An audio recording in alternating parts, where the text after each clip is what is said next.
Hello, hello. Welcome, everybody. Thank you so much for being here. Thank you, Sean Enfield, for publishing a fantastic book, and also to Split Lip Press for assisting with that, and for also organizing this party. We can count this maybe as the Woodland Pattern Holiday Party. So that's thank you all for being here. This is tremendous to celebrate Holy American Burnout, and to do so in the company of and with so many great writers, wonderful humans, who I'll introduce in a moment. Just a couple of things. I want to make sure, of course, that you know that we have books for sale, including Holy American Burnout, as well as Binded by H. Warren and some other books at the front. And then, if I can let you know about a couple of things that are happening to close out the year, you might want to come back tomorrow night. R.S. Deeren, whose debut short story collection is out, Enough to Lose, who is somebody who earned a PhD from UW-Milwaukee, and was a good friend of ours here. Big help to Woodland Pattern during the time that he was in Milwaukee, so that'll be great to welcome him back tomorrow night, 7 o'clock. And then closing out the year with a party to celebrate the QWERTY Quarterly, Issue 3. QWERTY Quarterly is the official publication of QWERTY Fest Milwaukee, which is the celebration of the keyboard, which was invented here in Wisconsin. So it's an annual festival and celebration of the QWERTY keyboard. This is not the fest, but the release for their seasonal zine, quarterly zine. Okay, that's it. That's it from me. I'll gladly step out of the way and let the poets take over. Maybe ill-advised to let the poets take over. First up, glad to welcome Ty Newcomb. He's currently a poetry PhD candidate at the University of Wisconsin-Milwaukee, and he recently received his MFA from Minnesota State University, Mankato. Am I saying that correctly? No, Mankato, okay, thank you. Minnesotans out there. He focuses on non-human animals with his verse and is active with organizations like Fur Free Minneapolis and Compassionate Action for Animals, which advocate for non-human animal rights. Ty is still trying to find out where all the bugs hang out in Milwaukee, so he can take their pictures and detail them in his journal. His work has been seen in Denver Quarterly, Stone Coast, Marathon, Into the Void, Salt Front, and Artful Dodge. Ty Newcomb, welcome.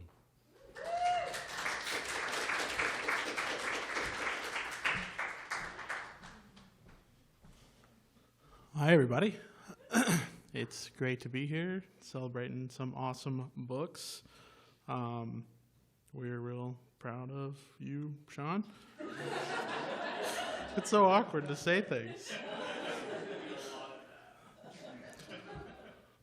I mean, I got the book a couple weeks ago from the pre-order, and I haven't had a chance to read it because I've been pre-limming, which will soon be over, December 13th, and it's definitely the first book I'm going to read, but, I've heard you read a few essays from it, and I know I'm in for some good shit. Known Sean for 2 years, it's been all good times, and looking forward to many more years of staying up late watching Juvenile's Tiny Desk concert and drinking homemade hurricanes. So, all right, so I'm going to read just 3 poems for you all tonight. The first one is my most essay-like poem, so I figured it was appropriate. Elephant Head. Farmer Hoggett knew that little ideas that tickled and nagged and refused to go away should never be ignored, for in them lie the seeds of destiny. Babe, 1995.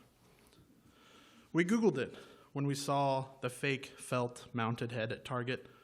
What's the weight of an elephant's head? A vicious question with a technical answer.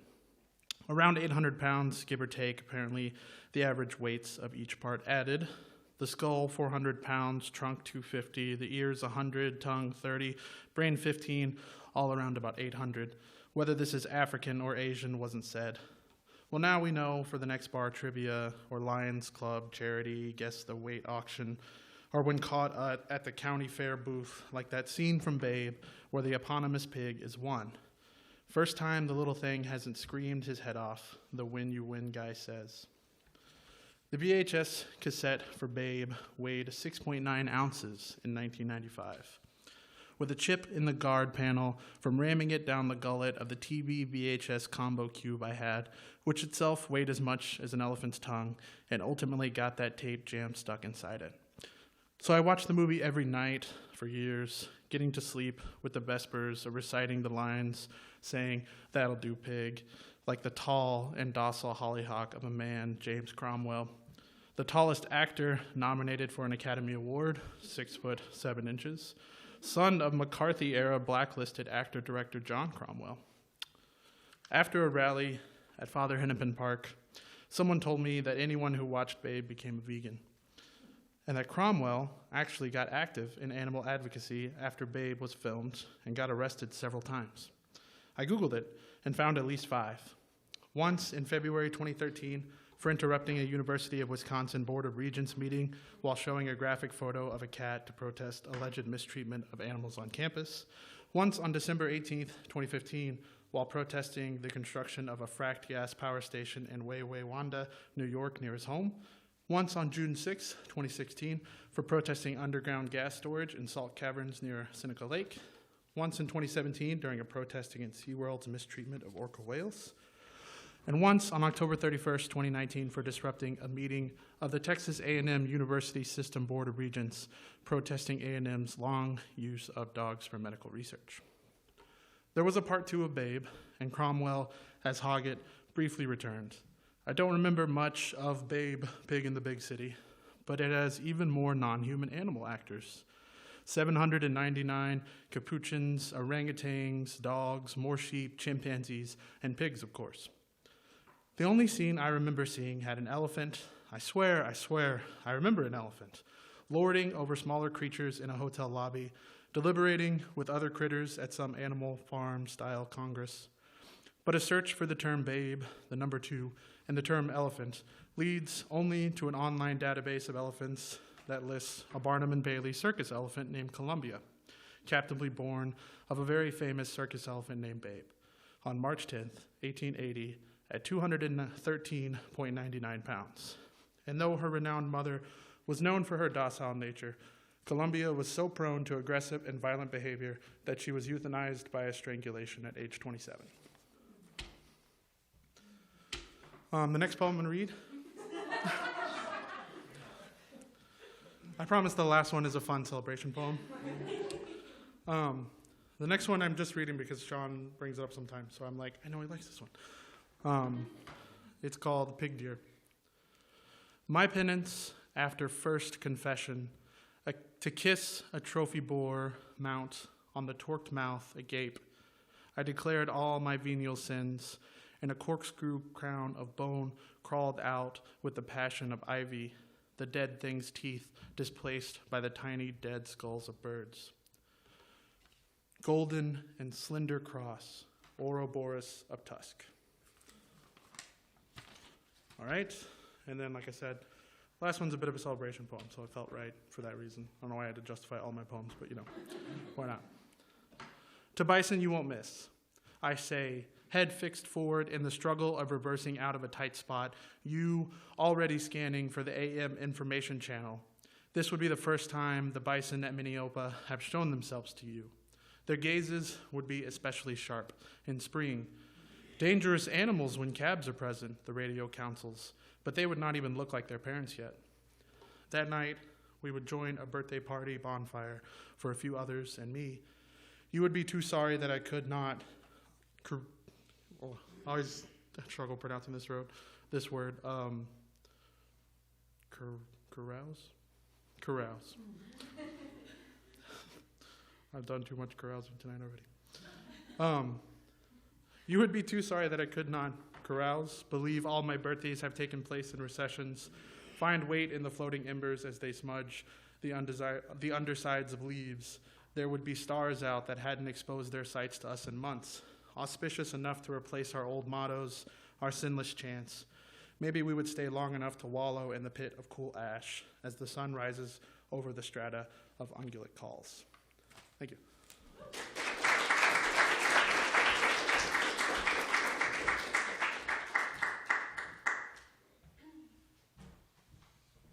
Thanks, Ty.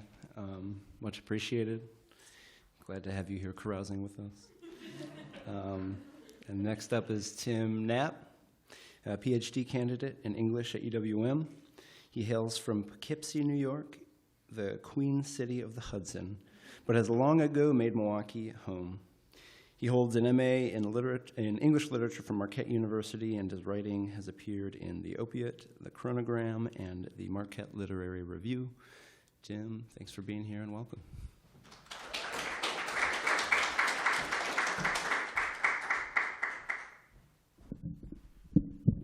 Hello. Thanks to Sean for having me. Congrats to Sean. I feel like I'm in a wedding party a little bit. But if this feels like more of an accomplishment than a marriage, I don't know. It's a whole book. But yeah, I'm excited to be here. I'm going to read 3 poems.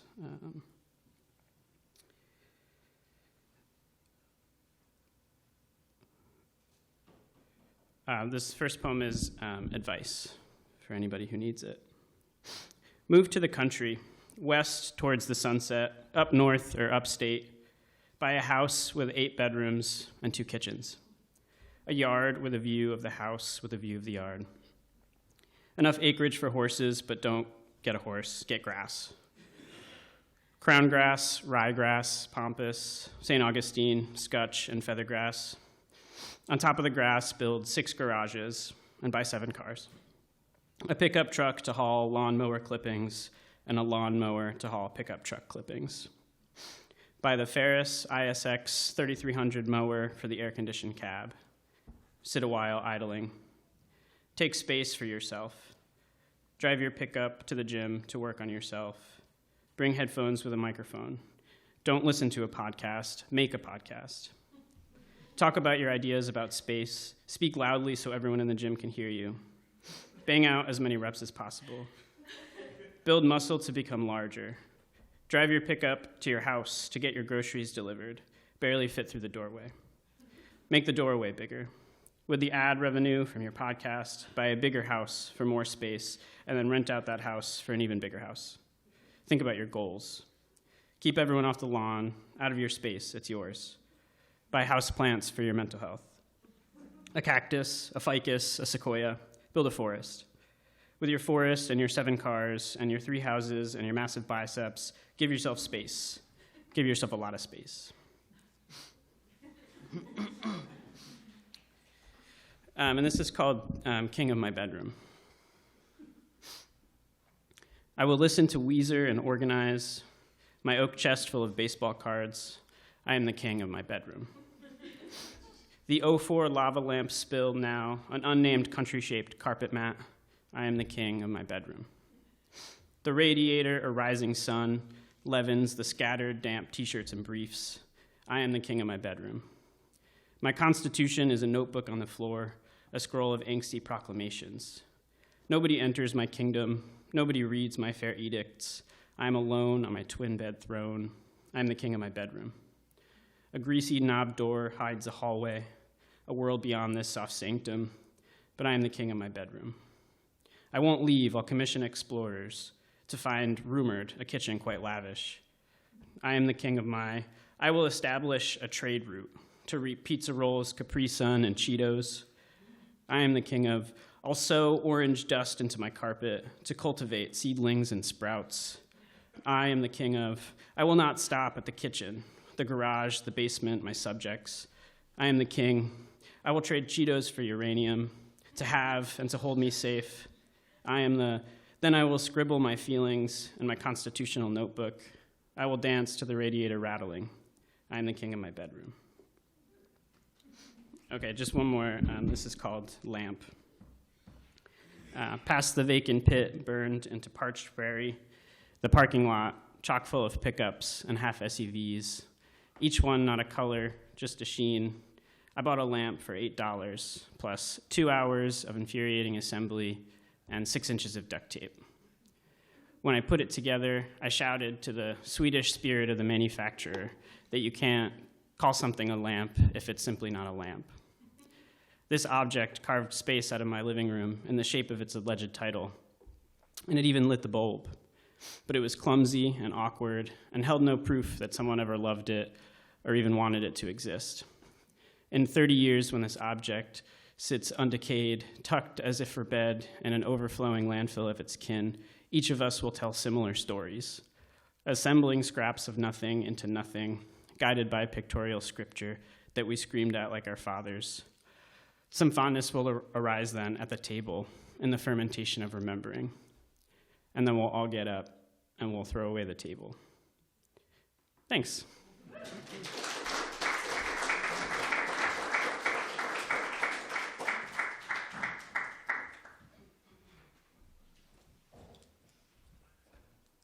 Thank you, Tim.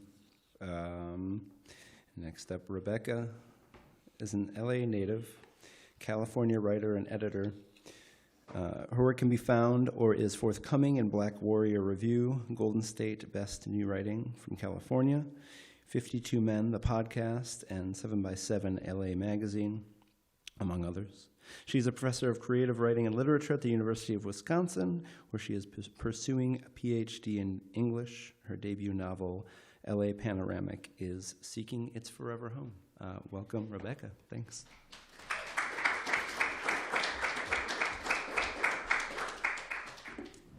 Hey, Sean. Hi. Congratulations. All right, so before I start this, I asked Sean to put into my copy of his book, Holy American Burnout, the worst writing advice you could possibly give, to which he responded, let your darlings kill you. So do with that as you will. All right. I wanted to read this piece because on top of this book coming out, Sean and I are going to be in the next volume together of Black Warrior Review, which is super sweet. So I thought it would be fitting to do the fiction side to your poetry. So here it is, a story about exploitative tourism and sex work. Cool. All right. Siren City. Mom brings me to the fig tree at the center of town. She knows to pluck them gently, twist the stems to not stunt buds for next year. She knows to place them in the basket hung at her elbow, to not weigh that down too heavy so she can carry it back quick. She knows to take the figs east, where the elders make longevity dishes for the coming winter season. I pluck the figs at sunset, like her mother taught her and her mother before her, and so on, because they're plumpest now. Or at least golden hour makes them look that way, older. I stand high on the ladder. Mom let me have my own basket because she's in a rush to go east, too. Finish the rest together. Show her how, she says. But Maggie just watches. She already knows plucking. She taps her foot. You're doing it wrong. Shut up. I wobble, cling to the ladder, pass the basket down to her. She rolls her eyes, looking not so golden hour, just old.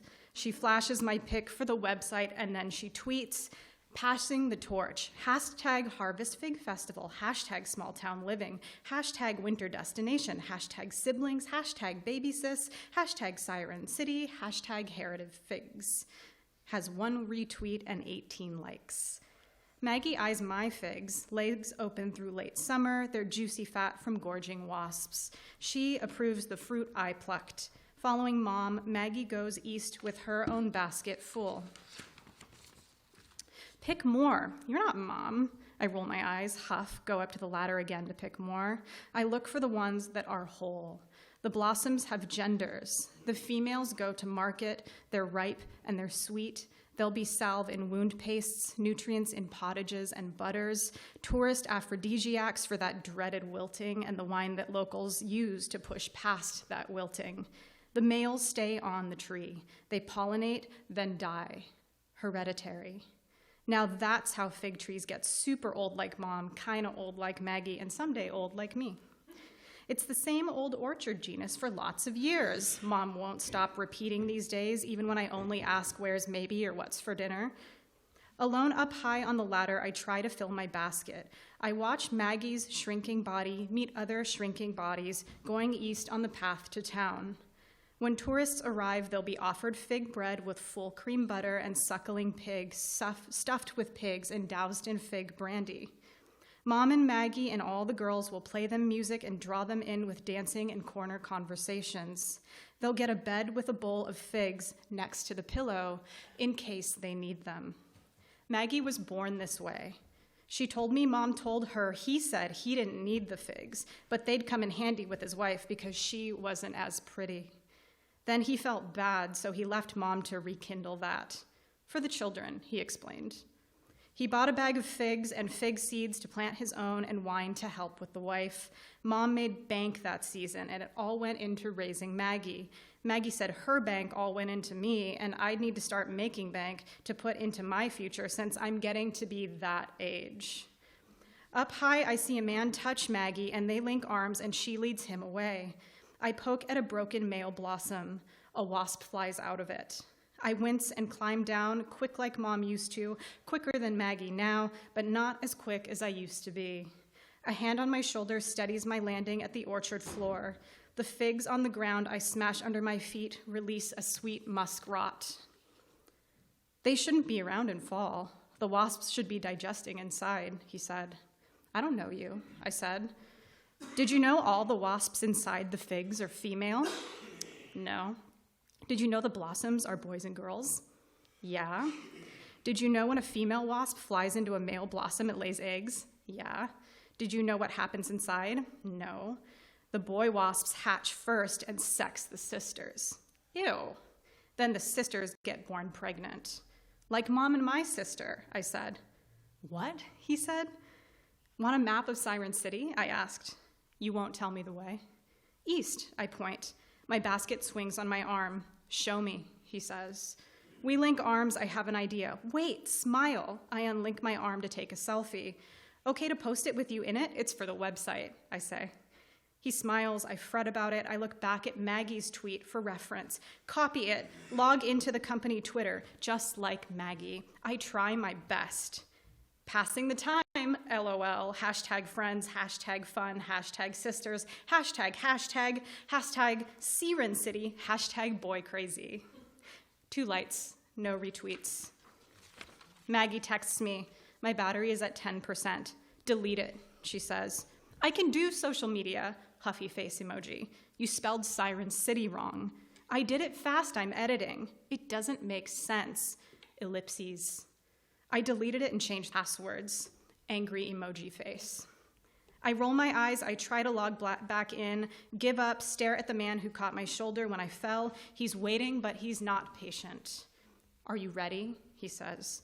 He nods. He smells a little like Mom, a lot like Maggie, a bit like the time I was playing in the fig orchard with the older kids before I got to double digits. The faces blur now, but they felt like home. Maggie's the oldest of us now, but Mom said it wasn't always that way.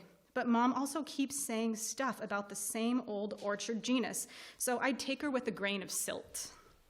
Do you like figs? He asks. Sure, but definitely I don't need them. They're good and all, though flavor-wise. I'm sick of them, I said.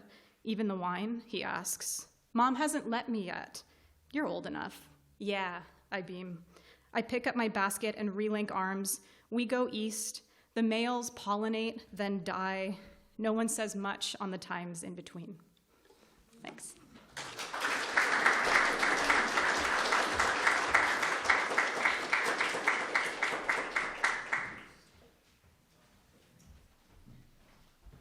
Thank you so much, Rebecca.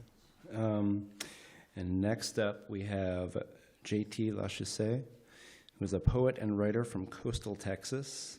He researches petroleum culture and gay grief at the University of Wisconsin and has work forthcoming in Poetry Magazine.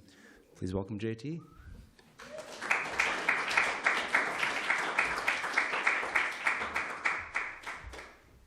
Okay. Thank y'all for coming, and congratulations, baby Sean.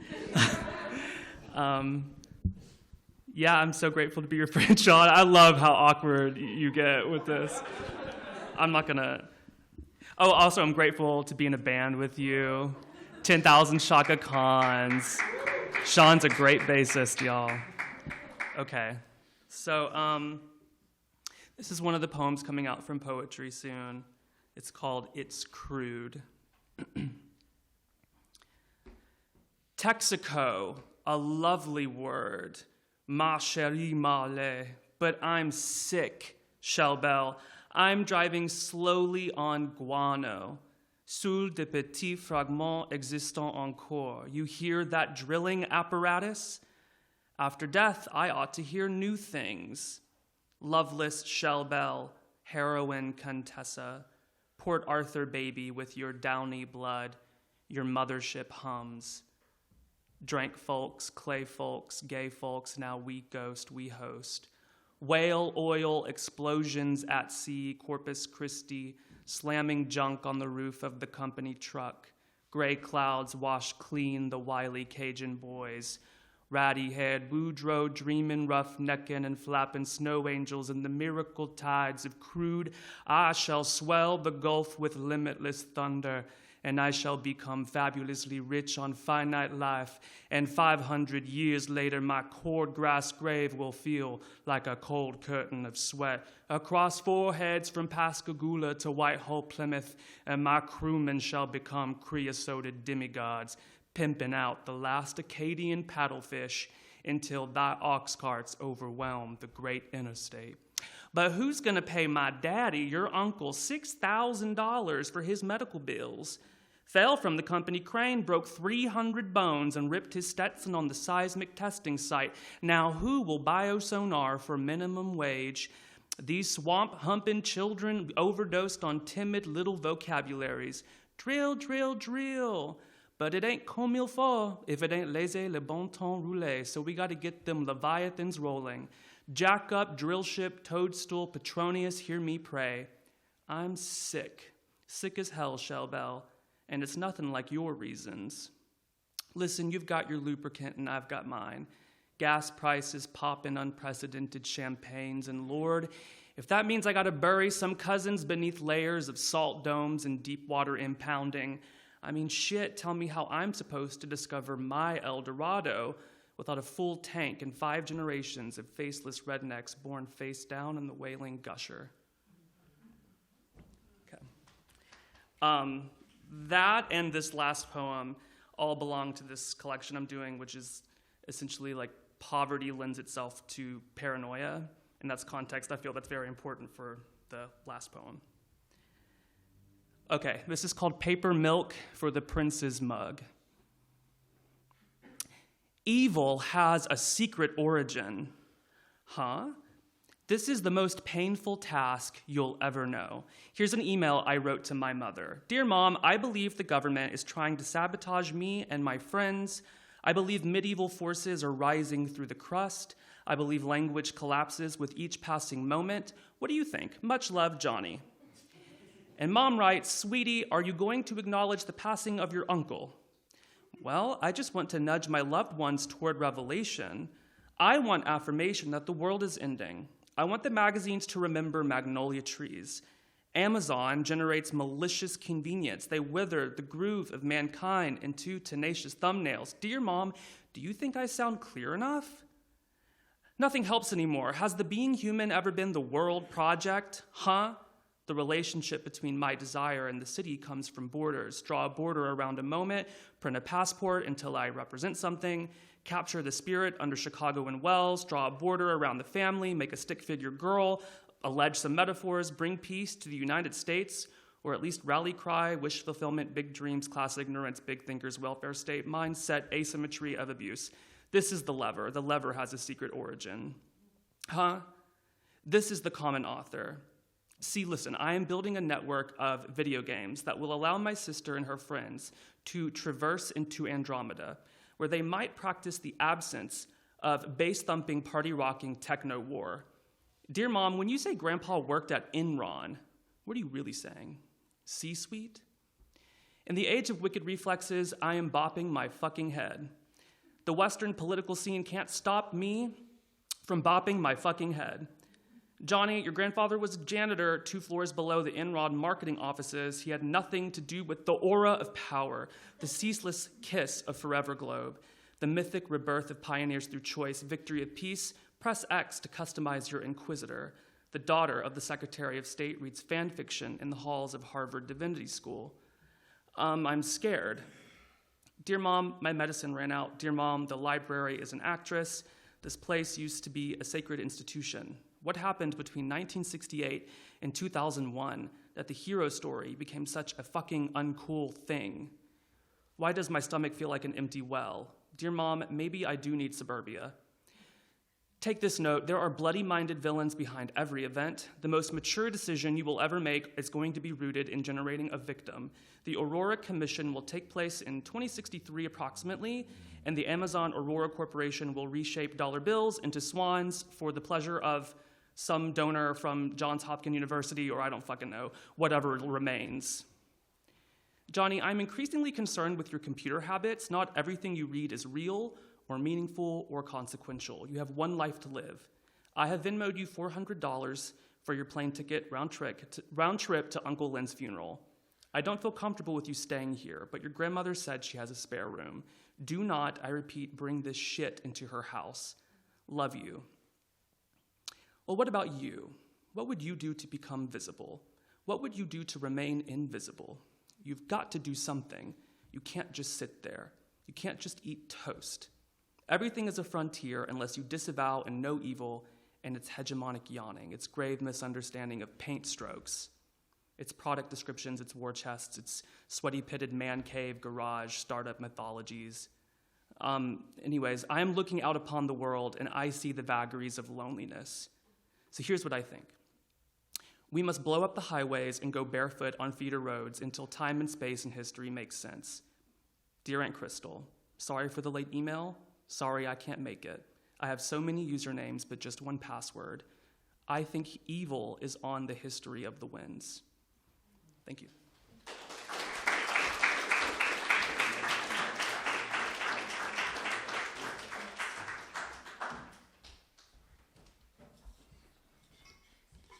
Wow, thank you so much. That's great. Just like cruising through this. Time flies when you're having fun. So, Elias Sepulveda is pursuing a PhD in creative writing from the University of Wisconsin-Milwaukee. Born in Los Angeles to parents from, Atotonilco El Bajo, Jalisco. He currently resides in Milwaukee, Wisconsin. Elias, welcome. Thank you.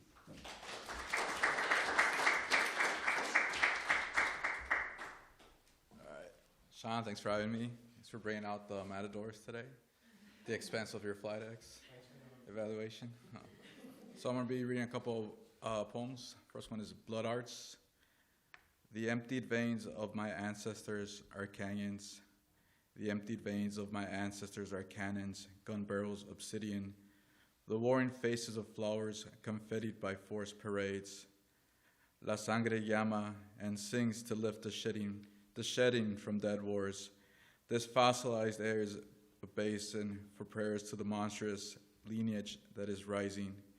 In a mine, a canary disrupts, poison with song. The audible miasma lingers through echoes and death. Abuela, my mouth is beating because your heart can't. La Via llora, and dreams a heaviness for flowers to smuggle over from night, monstrous through glass scales of rain. La Via Verde, translucent by snake-light and hiss. These gates we shed for train shows carry our meteorite phase, meander the sickness of waterless bodies, dream passing among the machine sounds. There is a platform after us where we declare sand baggage and claim the steam from howls our passengers, like us. This cargo we speak, the absence visible on cratered moons.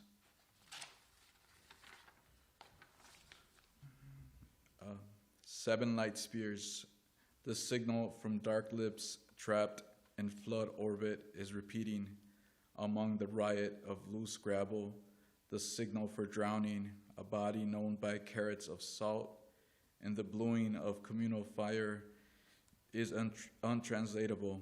Oramos, horas, oro, borealis, australis.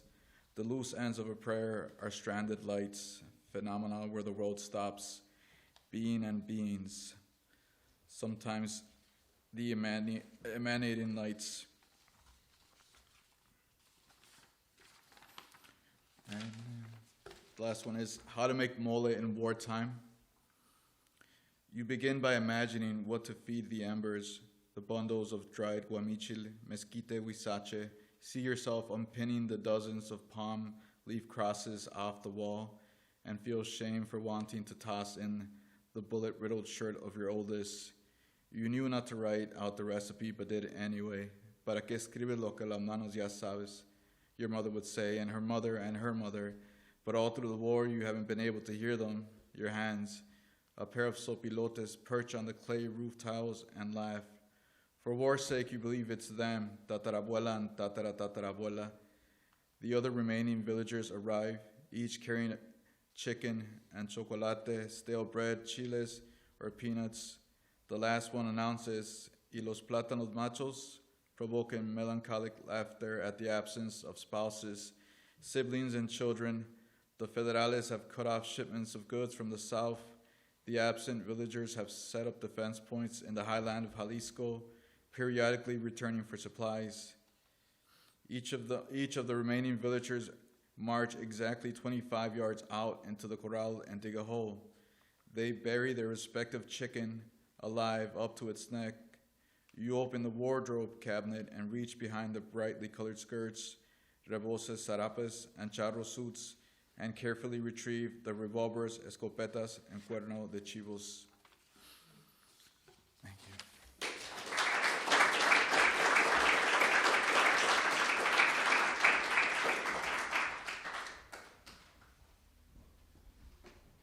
Thanks, Elias. And next up is H. Warren, poet and musician from Fairbanks, Alaska. Their debut poetry collection, Binded, was released this year through Boreal Books, Red Hen Press. H's poems discuss the reality of living non-binary in the rural context of Alaska. H received their MFA in creative writing poetry from the University of Alaska Fairbanks. They are a 2019 Rasmussen Individual Artist Award recipient, and they are also MS candidate with the University of New England. H also has the coolest job in the world right now, where they get to teach empathetic writing strategies for crisis services. It's a great pleasure to welcome H. Warren.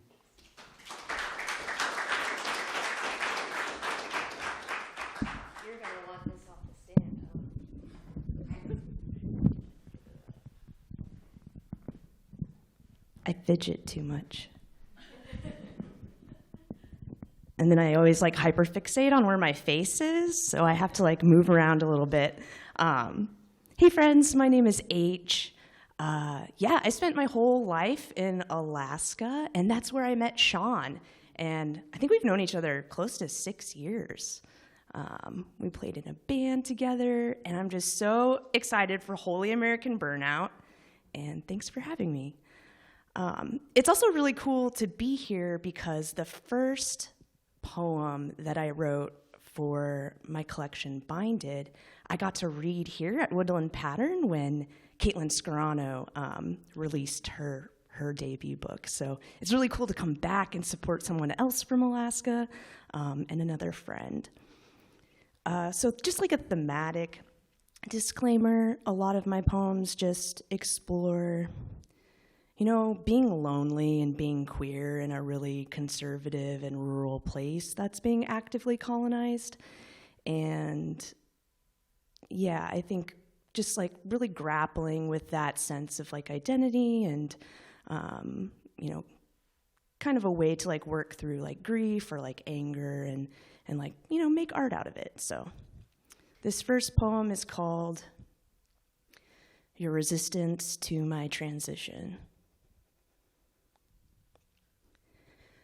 I cannot give you an image when I do not have an image for myself. I would show you my body, but I am told to love my body for what it is. How can we have a conversation if you do not want a conversation? How can I give you an image when you have given me an image of your own? When I tell you I am transitioning, what I mean is I am always in transition.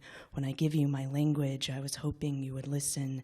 I cannot give you an image when I do not have an image for myself, when you have given me an image of your own. Clipped. I forgot the way my tongue snaps in half when men speak louder over my own speaking. I am merely bird, limp upon a windowsill, an attempt at flying clipped before my birth. I thought I was a boy and cried to my mother when I found blood between my legs. I am still her daughter, but I am not her baby girl.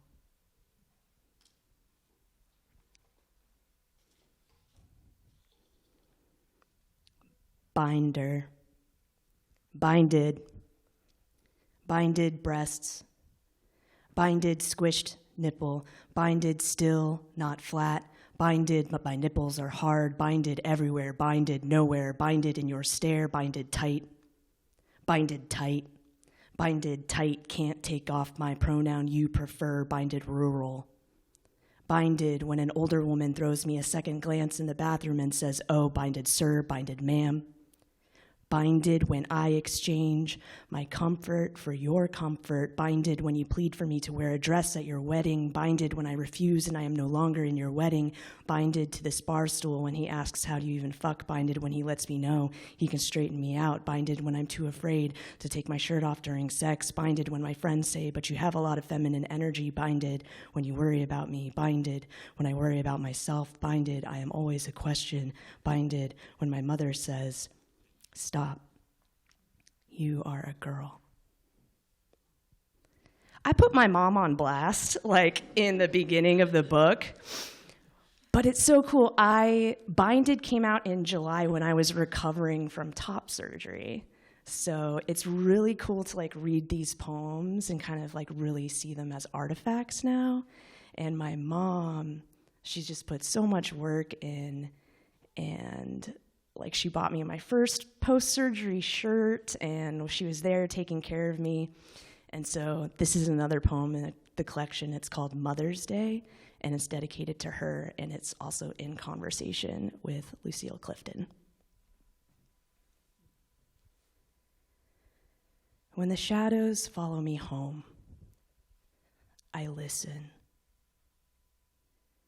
Beyond this stillness, I can hear her whisper among the leaves, what has made you strong? A sensitive skin, unconditional birth, warm moon, round face, the tan of the sky, a lineage of fire.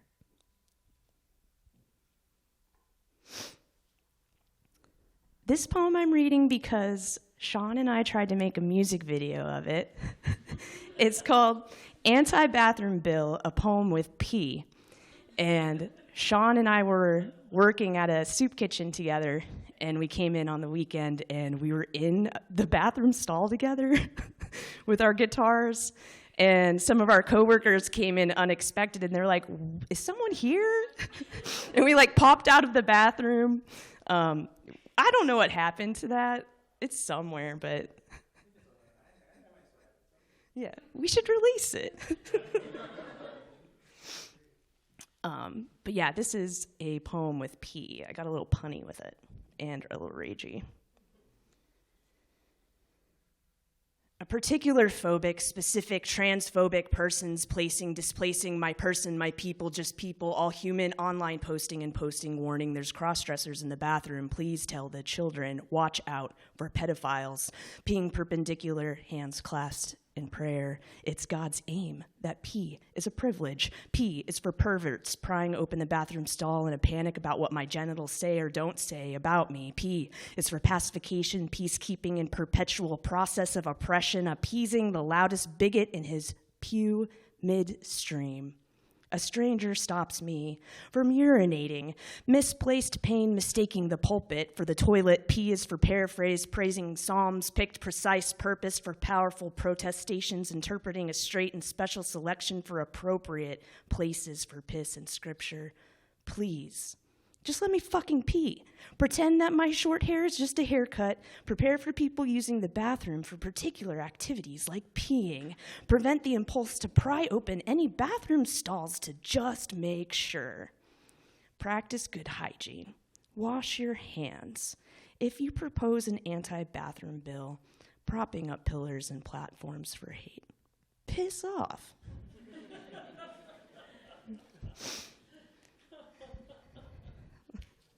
That's a fun one. Let's see. I kind of got out of order here. This next poem is in conversation with Torrin, a great house.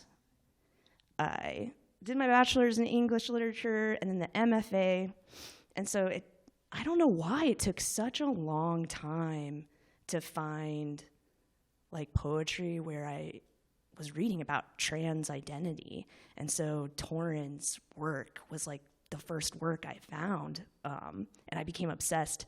And Torrin has this chapbook called Boy, Girl, Ghost, and that shows up in here. It's called What Wounds Become. A ghost still living, a ghost still living, living still, a ghost drones from the drain of my mouth, from the drain of my mouth, from my mouth, ghosts. Still living in the noise of a new vocabulary, my mouth still speaking a still vocabulary much like drones. What becomes of a ghost still living in the noise of my vocabulary, and my body boy, and my body girl, and my body ghost. And this is my last poem, and it's kind of a shout out to Alaska. It's called Begin With This. When you wake in the morning, the scent of heat, dancing as one whole note replays a night, never-ending movement, falling sleepless into all the ways of sound and pulse. When a first dance moves beyond a feeling, invasion into heart, texture of the mouth, stroke of the spine, twirling colors on the wall, soft sweeping into the ever rhythm of living. Love is listening and laughing and asking questions and taking party lights and music very seriously. Gathered bits of song tucked away in the north, what will sing of home? A room full of steady humming, sleeping dog, vinyl record, fat tire bikes, and transparent bibs ready for the belly of winter and patient mountain, spark-stripped, bleached trees wrapped with lights and handfuls, and hand-filled walks where the dilapidated pier holds you safe in the pitch-black night. When you sing of home, sing about sailboat pants and where to find them, about poutine and rolling farmlands on a rickety old bus, secret shows and the enchantment of each other, the whistling tune of snowdrifts that will never break you. When you sing of home, begin with this. All right, thank you.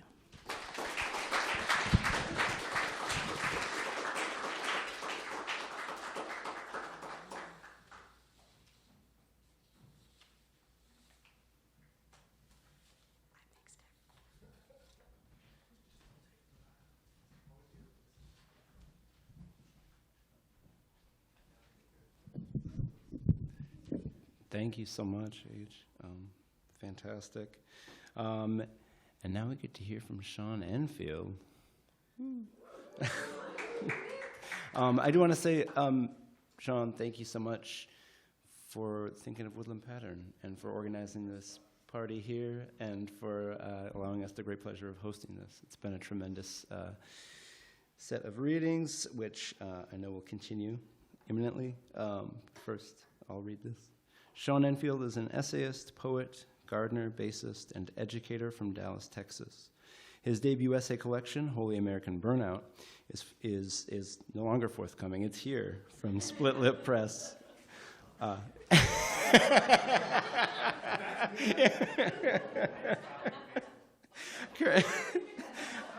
Currently, he resides in Milwaukee, Wisconsin. That's true.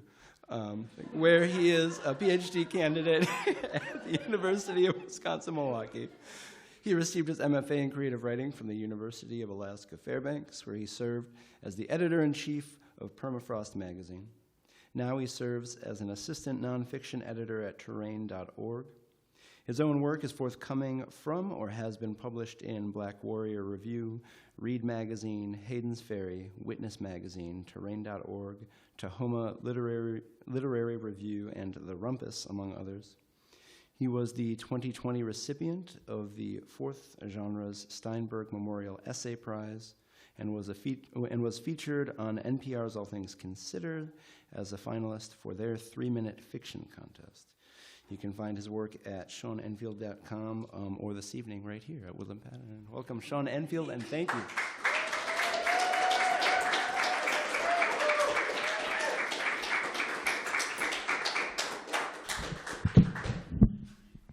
How's it going? I do like to fidget, so I'm going to hold it. Normally I would do like this, and that gets weird because then I get too close and the pop filters start going crazy, so I'm gonna not do that. This is wild. How are we doing? I mean, we were rolling through it. We don't need to we're just rolling, right? Okay.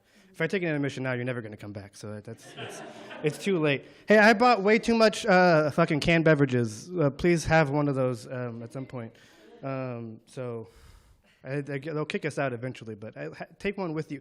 If you take an alcoholic one, take it home with you. I know it's Wisconsin, but don't crack it in the car. This is wild. Thank you. I feel like I'm at a roast, even though people just said nice things. But that'll tell you what this book is about. I'm going to read from the book, but I was trying to think of like a better way of introducing the book than just like the iTunes 30-second preview where you just like pick a section. And I'm going to do that too. But I like to make work for myself when I don't need to make work for myself. So I did that. So I tried to stitch together some parts of the book to like go through the thing, you know. Just in case you never read it, you'll at least have heard from around the thing. I did a Zoom thing last night, and I was going to do this one last night, but like, my parents might show up to the Zoom launch, so I should not read this shit about church baggage. And then neither of those motherfuckers showed up. So if they're live streaming this now, I am sorry, but it's also partly your fault, you know. But it is mostly my fault because I didn't ask if they know how to use Zoom. So that's fair. This book is called Holy American Burnout. This part is just called Holy. And that's because I just found the church shit. Again, I'm trying to stitch things together. Okay. I think I said all I need to say. Holy. I was born a punk, twisting and shoving until I coiled the umbilical cord around my neck, a homegrown noose. Eventually, the doctor stopped asking my mom to push, and requested scalpels. When they finally untangled the mess I'd made, my body looked so blue, my mom thought I'd already died. She is black, my dad white, but my body looked alien upon birth, bluish purple, the color of a drowning victim. Since then, I've spent many years in the pursuit of positioning myself in the world. Churches call such narrative testimony. Only the church version is told in a straight line, stretching its way from sin to Savior and resolving with the conventional Christian God. Because my family didn't attend church until puberty had taken control of my body, my testimony has always been warped by anxious, agitated movement. And so my testimony must return to that memory of birth, a memory in which my body was almost annihilated by my own restless need to position myself. What do we do with the history we'd rather forget? And what if that history is our ancestry, an irremovable part of the lineage that made us? Perhaps it's learned behavior, conditioned from summers at my grandmother's side, mouthing along with Baptist hymnals that seemed to me antiquated. Regardless of the motivation, I always assumed the role of dutiful grandson in her presence. The first summer we spent with her when I was 11, I bowed my head when the pastor visiting her church said to do so. I could feel the light coming in from the pulpit. Would anyone here like to know the loving grace of Jesus, the pastor asked. Then raise your hand, the Lord sees you. Meemaw patted my back, knowing we'd yet to be baptized, and I knew what she expected of me. And so, in that moment, I did as I would do time and time again thereafter, and I shrank myself on her behalf. I raised my hand dutifully. I was baptized later that year. Perhaps, James Baldwin surmised, the whole root of our trouble, the human trouble, is that we will sacrifice all the beauty of our lives, will imprison ourselves in totems, taboos, crosses, blood sacrifices, steeples, mosques, races, armies, flags, nations, in order to deny the fact of death, which is the only fact we have. I grew up Christian, and though I was told I would go to heaven when I died, I didn't understand what it meant to die. I went to church the day after Trayvon's murderer was exonerated. I'm glad the jury didn't give in to the media hysteria, I heard someone say. Most of the folks at my church was white. I knew I mourned alone. Perhaps our American tragedy doesn't come from a refusal to accept the fact that life is tragic, but that America only grants an afterlife to certain bodies. For white Americans, death and rebirth. All the while, living black bodies are terrorized, lynched for their very being. For black Americans, death without resurrection. Okay. Thank you. Now I'll do the what you're supposed to do, and then I'll probably get away from that at some point again. And I will. As if I didn't prepare that. I'm going to get away from it again. I'm not going to. None of this shit's spontaneous. Are you kidding me? I have anxiety. Now I got to get back on track, because that was kind of spontaneous. So this is ostensibly my first book, but I was reminded earlier this year that I did self-publish some shit when I was 15. That I learned that because my youth pastor, who is no longer a youth pastor, and as you can tell, I'm no longer what we would call somebody who would go to see a youth. I'm not a teenager, of course, but you know, you know what I mean. But he still had a copy, and he sent me a picture of it. And he also sent me a picture of the novel I wrote in high school as a part of a project that it was very nice of them, my old high school teachers. They printed off this thing, they got it bound, and my sister made the artwork. That I did not self-publish. There was only like those copies, these are the only ones that exist. And he had the both of them, and he reminded me that I did this before. Not the same way, it didn't have a fucking barcode on it, you know. So that's pretty cool. Unfortunately, the only one of those, the short stories that I self-publish are still on my Goodreads. So if you know someone at Goodreads, to take that shit off of there.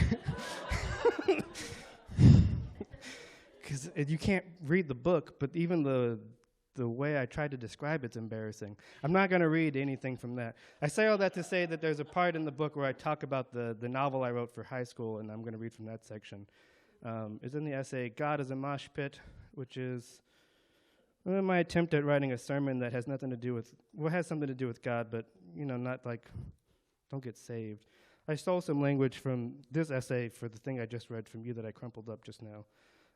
All you need to know before you get to this piece is that it opens in some dialogue between me and my high school teacher in the past about, I have a bum foot, I have nerve damage. It works, obviously. I'm standing on it. I can stand on one leg, but the sensation's weird because I hit my head at Jesus camp.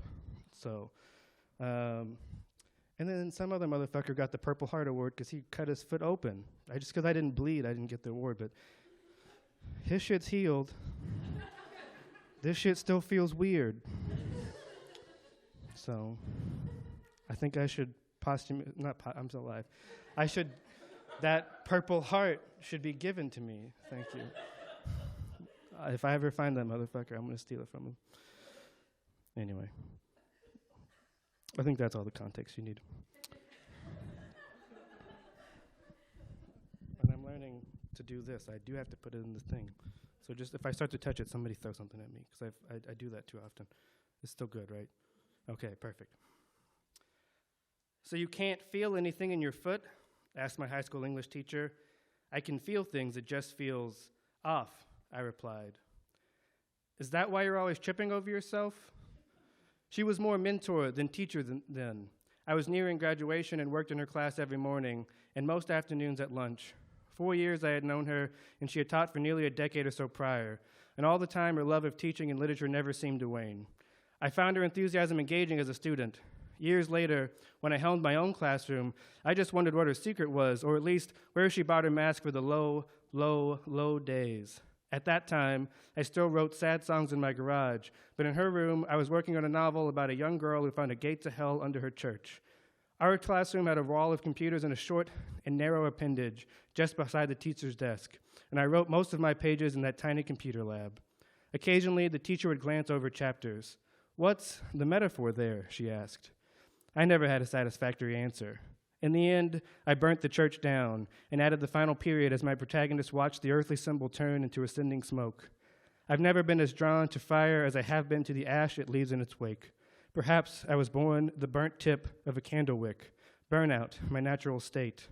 I still don't have an answer to my teacher's perpetual question, but in the searching, I've understood that the church has never been my preferred metaphor for God, though I like the emphasis it sometimes puts on people and community. Still, the church relies too much on a doctrine, a building, a fixed and stable idea of God. It is too balanced, like its cross, split in the center of two straight lines. When it does move in the public sphere, it is often backward movement, promoting legislation against the bodies it deems unchristian. How strange for supposedly boundless love to lack the imagination to consider bodies beyond their own. My testimony might route its way through the church, but God help me if it ends there. Give me the mosh pit instead. The churches and the crucifixes lining its narrow halls seem an empty symbol, once pertinent, even powerful, but now inert. As I completed my novel, I no longer felt a part of its crowd. I held on to the words of my teachers and mentors, hoping they might get me closer to a symbol with momentum and energy. "Keep digging, Sean," an English teacher would tell me. "You'll get there. Watch out for your bum foot." By the end of my senior year, I would finish a draft of that novel, and the English teacher would have a few copies printed and bound, adorned by a cover drawn by my sister. I left one for her classroom and distributed the rest among family and friends, including the youth pastor. Now, I only know of two remaining copies, the one in her classroom and the one on my youth pastor's shelf. Years later, my English teacher would ask me to mentor a new student of hers, a poet. The young poet wrote about flowers bursting out of her rib cage. "What's the metaphor here?" I asked her.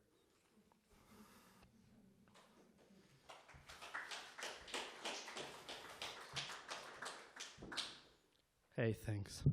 Okay, this is another one of those Frankenstein things. Stop touching the damn microphone. This one is called Burnout. It's holy. It was the first one. This one's called Burnout. It doesn't need anything. I'm going to stop rambling now. Yep. Burnout. I never do the exclamation point, but sometimes people do it when they read the thing, and I love it, and I'm going to start trying to do it more. It felt good. Burnout. I've never been as drawn to fire as I have been to the ash it leaves in its wake, which is the line I just read from there. Perhaps I was born the burnt tip of a candle wick. Burnout, my natural state. I'd heard that term, burnout, tossed around all throughout college. I had begun to fear it like the great American boogeyman. There, in what would soon become my classroom, I saw its shadow looming over the teacher I'd soon replace, and I saw it stare into me. The teacher told me it's hard to get the students to care sometimes, and I didn't understand exactly what she meant, but I didn't ask to clarify and just continued to nod along. Months later, my students lounged lazily off the couches that served as the desk in that classroom. Untucked sky blue shirts and navy blue slacks melted into the deep blue couch cushions to complete the monochromatic still life. Only a body with a respectable title could draw those students out from the folds of the couch, but I had sailed my ship of thesis onto the unfamiliar shore of a private school, though it had the familiar rhythms of the bell system. I needed ideas, inspiration, guidance, control. Yesterday, as the class read aloud from To Kill a Mockingbird, 2 students fell asleep. One snored, another ended every line of dialogue by adding, "D's nuts," even after returning from the principal's office for that very same offense. Later, in the teacher's lounge, Sharon, who taught the 6th grade literature class, told me that I needed to assert myself. "You look tired, honey," she observed. "Don't let the little shits get to you," said in the tone of a parent who has had just about enough. Honestly, I felt it. I had lost so many discussions to chaos. So many mornings I awoke, body weighed down to the sheets, and thought, Yep, this is it, I'm burnt out. But still I rose, and still I sat myself before my laptop to cobble something together for school. I love how much I hate the word burnout.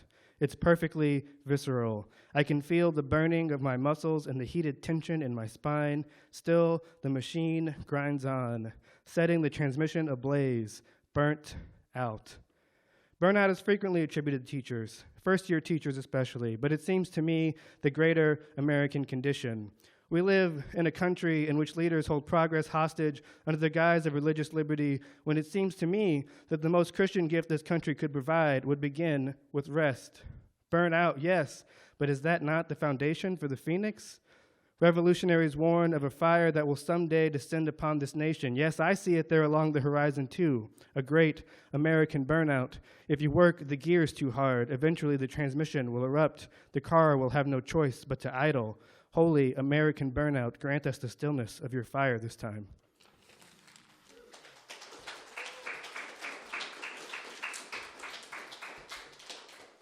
I know what you're thinking, those who have seen me read before, that I just did that so I can crumple something up, and I'll never tell.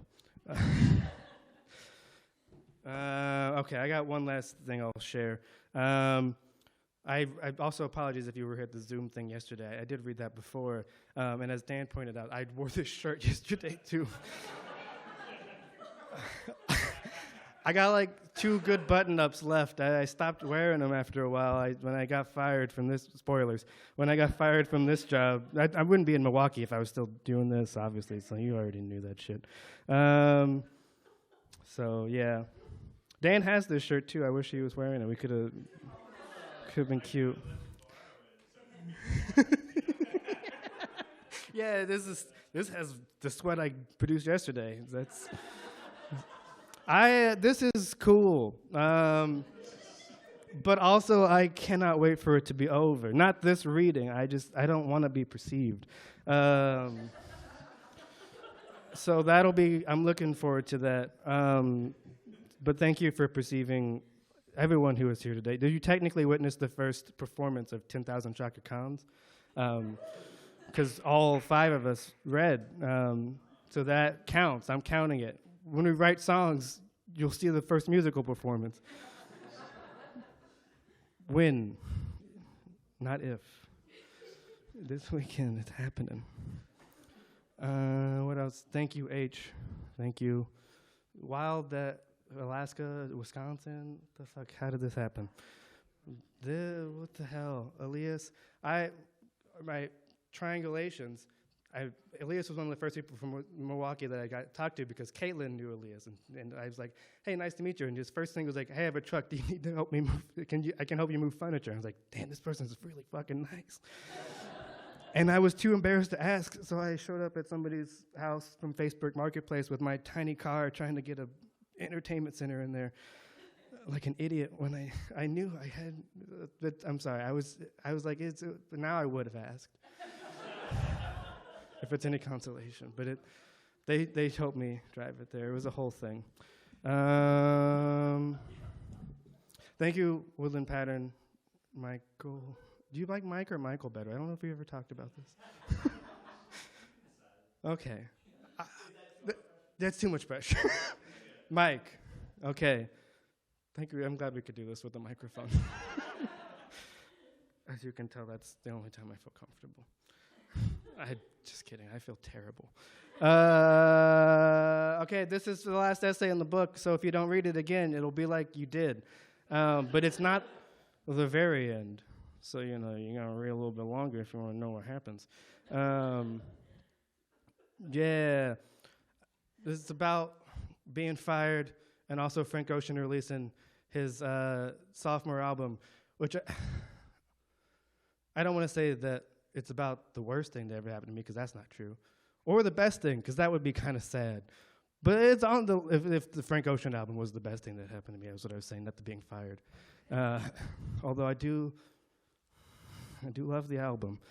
But it just so happened that those 2 things happened on the same weekend, which is fun.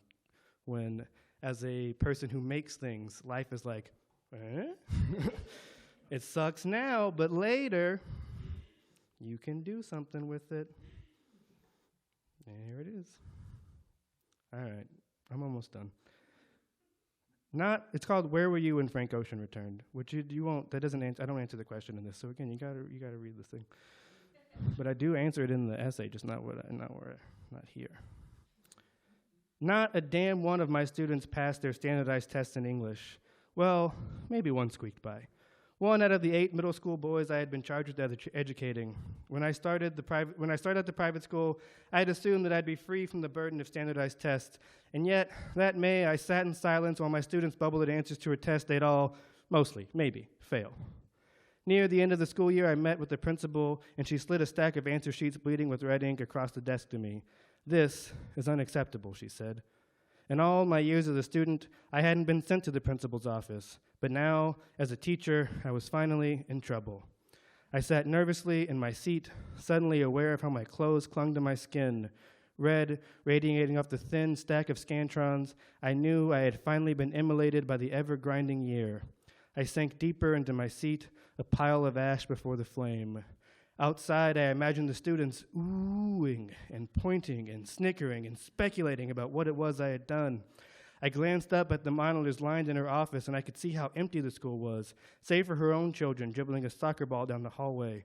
And yet still I heard the students' collective snicker in the back of my mind. Indeed, I felt the way I'm sure my students felt whenever they were in trouble. I gazed down at the desk, unable to look her in the eye. "We can't publish these scores. We can't use these," she said. "We have to fix this next year." I rambled on about how I'd look over the test, draft practice versions of it, and make little exercises that I could sprinkle through my curriculum to improve the test readiness. I said whatever came to mind, whatever sounded reasonable, actionable, as I shuffled those dreaded answer sheets. She nodded as I spoke, perhaps trying to find my eyes. All year long, I had felt at various times like a failure. Now, with these scores, the proof was in the proverbial pudding. I was a bad teacher. "Next year has got to be better," she told me. She did not mention the potential of me being fired, though I felt it in the subtext. Still, I believed that I could demonstrate my growth through the summer school classes I was already slotted to teach. I dragged myself out of her office as if I were lugging trash to dump upon a heaping pile. Burnt out, yes. But isn't that the foundation for the Phoenix? As I left her office, her oldest kid in the school passed me a soccer ball, and I passed it back. I explained that I had a lot of work to do, and he left me to it in his own way, meaning he dribbled the ball around my classroom while I worked. Frank was my salve for bad days, and here I'm using his first name as if I've known the man. But that's Frank Ocean, not just a Frank in the building. It's I don't know the man, but it's like an intimate. This is like part 2 of a 5-part thing. I feel like by that point you're like, oh, there's an intimacy there. You can call him Frank. But for you guys, you don't know that yet. So that's Frank Ocean was my salve for bad days. At that time, there was only one album, one mixtape, and an unofficial collection of demos and B-sides in its discography. And while I still had enough music to take refuge in, I needed more from Frank. That May, Malay, a producer of Frank's, told Pitchfork that Frank would release an album when he's ready. Could be tomorrow, he said. Well, not tomorrow, but maybe a month. I didn't know when Frank would be ready, but I was ready. Often I found myself turning to the reclusive musical stage for guidance. The principal's oldest son mocked me often for that sad sack music I used to soundtrack my failures. He spent many afternoons waiting on his mom in my classroom, doing homework, he'd tell her, or studying, but mostly just questioning me while I caught up on grading. Even with my headphones in and the open door letting in the noise from other kids staying late, I could hear him juggle the soccer ball, and he could likely hear the soft reverberations of music escaping my headphones. "Why do you always listen to that sad black guy music?" he'd say. And I'd threaten him with a detention or writing assignment, whatever to remind him of the teacher-student dynamic he sometimes forgot about.